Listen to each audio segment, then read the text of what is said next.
Nervously, Dakota engages first gear and starts to drive across the bridge swarming with zombies. She takes a deep breath as the car hits the fence, now facing the daunting task of pushing through the horde. John and Morgan are ready for combat inside the car. Despite the protection of the glass, the sheer number of zombies is enough to unnerve anyone. As the car slowly advances, zombies crowd around, and they relentlessly fight them off from inside. Thankfully, the car's modifications make progress easier. After John takes down a zombie, he instructs Dakota to shift to second gear and offers reassuring words to calm her nerves. Morgan is still able to kill zombies with one hand despite his injuries, but he's a little out of his depth at this point. Then, trouble strikes. The car seems stuck, unable to move. John looks out to find a zombie jammed in the tire. He advises Dakota to switch back to first gear and floor the accelerator. The tire turns into a meat grinder, but the car remains immobile. The number of surrounding zombies increases, forcing them to continue fighting. Soon,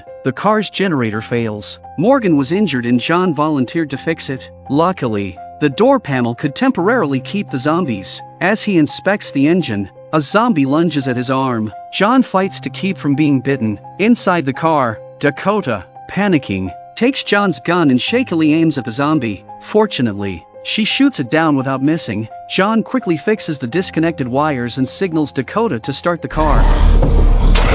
The car finally roars to life. John, lying on the hood, steadies himself. Dakota yelled for Morgan to get down, then shifted into fifth gear and stomped on the accelerator and raced forward. To shake off the zombies clinging to the car, Dakota crashes into the bridge's railing, flinging two zombies off. John kicks off the last zombie from the car. They exchange relieved glances, finally breathing a sigh of relief. Only a few zombies remain on the bridge, and Morgan, in pain, finishes them off. A few minutes later, the bridge is littered with corpses. Morgan hands John a photo he found at John's house, a childhood picture of John with his father, who never returned from a trip when he was younger. Morgan hopes the photo of John and his father will give John a reason to keep living, but John is adamant about not joining them, unmoved by Morgan's efforts. In a drastic move, Morgan contacts Virginia on the radio, arranging to meet at a cabin near the bridge, intending to force John to leave. John is furious, insisting Morgan has no right to interfere with his decision.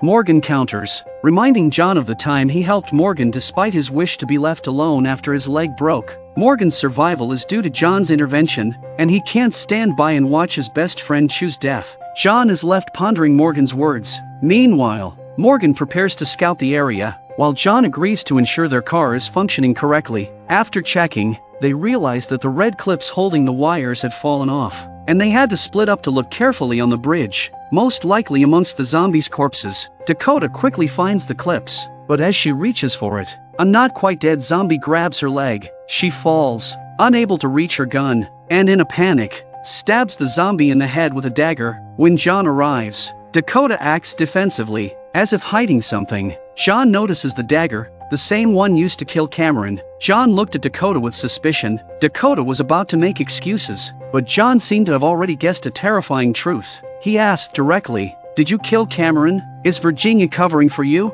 Dakota, with a hint of regret, said, "I never expected Janice to get dragged into this." John, perplexed, asked, "Why then did you encourage me to investigate?"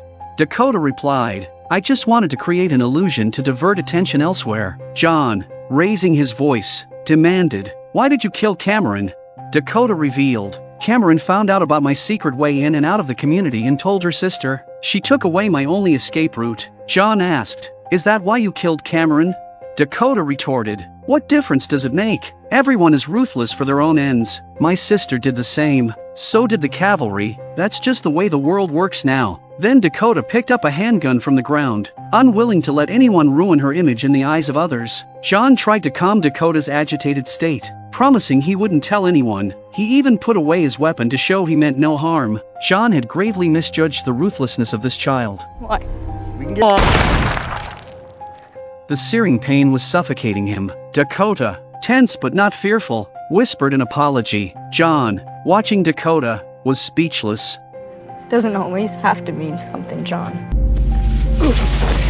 As he fell into the water, John sank to the riverbed, his blood tinting the waters red. In that moment, he was calm, but the sight of a photo with his father reignited his will to live. Wounded, John swam upwards, thankfully surfacing and clinging to a door he had found earlier. The river carried him away. Dakota raised her pistol again, ready to cut down the roots. Her sister's way of doing things. Fortunately, Morgan arrived in time, and Dakota immediately aimed at him. Morgan, confused, asked what she had done and where John was. Through tears, Dakota said, "I didn't want this, but I had no choice." Under Morgan's questioning, she revealed that John had been swept away by the river after being shot in the chest. Morgan, noticing the dagger in Dakota's hand, seemed to understand what had happened. He pressed his axe against Dakota's neck. Unfazed, Dakota declared, "You won't hurt me. I am your reason to live. Want to know who saved you in the canyon? It was me." She then detailed the events,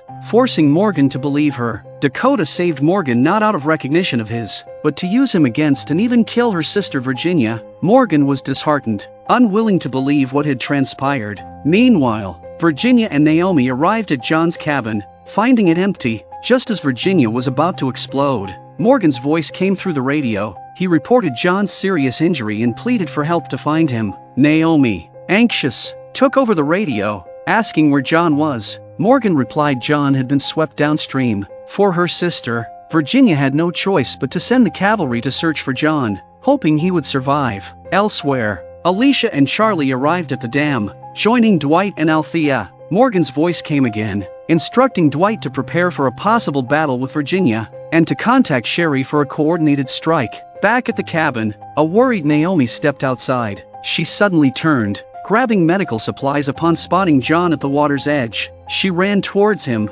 but froze as she neared. Even without seeing John's face, Naomi had a bad feeling. Indeed, John had turned into a zombie. Maybe he forced himself to come here at the last moment of his death. This is the place where he and his father used to come. It's also where he met the love of his life, Naomi. The most heartbreaking scene unfolded. The lovers were so close, yet couldn't embrace. It was with a heavy heart that Naomi had to give John his last ride.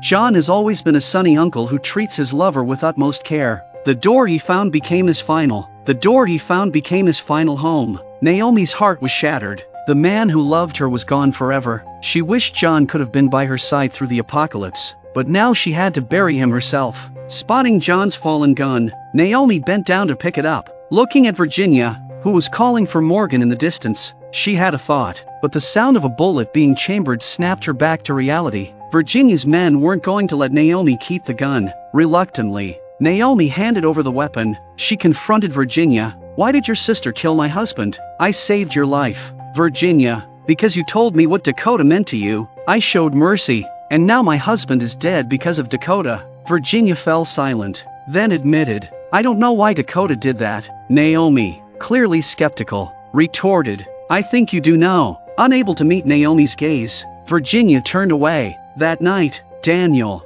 Luciana and the others were brought out, their lives in the hands of others, forced to kneel and await their fate. Victor, following Virginia's orders, had brought them out. Soon after, Virginia returned, watching Naomi hold John's hat. Luciana inquired about John, and she deduced from Naomi's heartbroken expression that John was probably gone. Luciana's outcry, "How many more have died because of you?"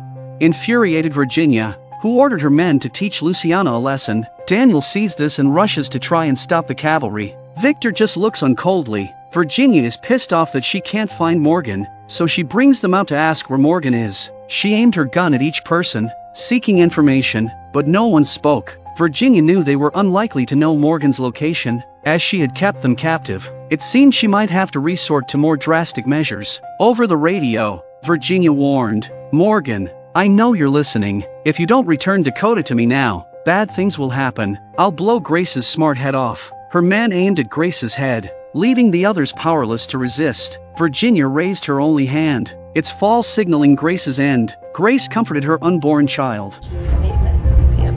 He was gonna be a brat part of Lawton's future. Right here!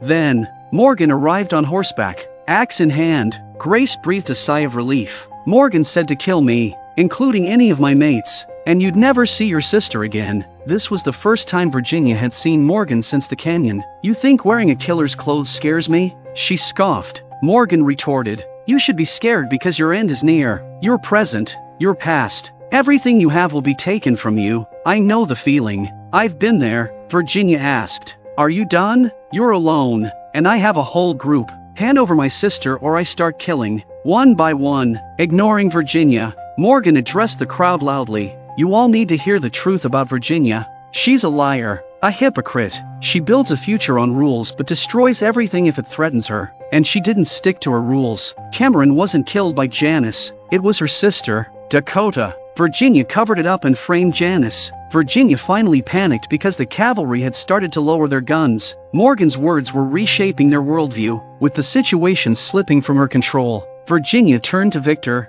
Now's your chance to make a name for yourself. Shoot Morgan. As Virginia tried to justify herself to the others, Morgan continued. John discovered Virginia's dirty deeds and paid with his life. Virginia, desperate to silence Morgan, ordered Victor to shoot, but Victor replied, Morgan's right about everything. Victor's gun was his answer to Virginia. Didn't you ask me to prepare for this moment? I did, and so did they, he said. As other rangers raised their guns, you tasked me with building an army. You have to be careful of me using it against you. Victor warned Virginia. Virginia was utterly shocked. Was she really going to lose everything tonight? Still, she asked Morgan, where's Dakota? Victor declared, you'll never see her again. I'll bury her in front of Janice's grave. You can choose how. Virginia watched as her rangers aimed their guns at her, with only 2 remaining by her side. She lost all reason. Before Virginia could fire, Victor made the first move. Virginia was shot in the chest. Then she took Grace hostage and told everyone to drop their guns. With Grace in her grasp, all Morgan could do was shout for Virginia to leave. Virginia thought she was safe holding Grace, but then one of the rangers took Daniel hostage. Unexpectedly, Victor didn't obey Morgan. His goal was to eliminate Virginia and gain full control. A fierce gunfight erupted. Naomi and others had to hide under a vehicle to avoid the bullets. Daniel and Grace were used as hostages. Virginia ordered her men to take them to another location for confinement. The vehicle started moving away, with Virginia using it as a shield to reach another car. But Morgan has been here waiting for a long time, and he puts an axe to Virginia's neck and demands that she give back Grace and Daniel. Virginia, confident, told Morgan, killing me means killing Grace and Daniel. Your only choice is to save me. Victor's voice came from outside, urging Morgan to hand over Virginia. Morgan revealed he had Grace and Daniel. Victor promised the Rangers would save them, warning Morgan not to be foolish over her, or he'd regret it. After much deliberation, Morgan decided to flee with Virginia. Victor, biting back curses and considering their past, symbolically fired a single shot.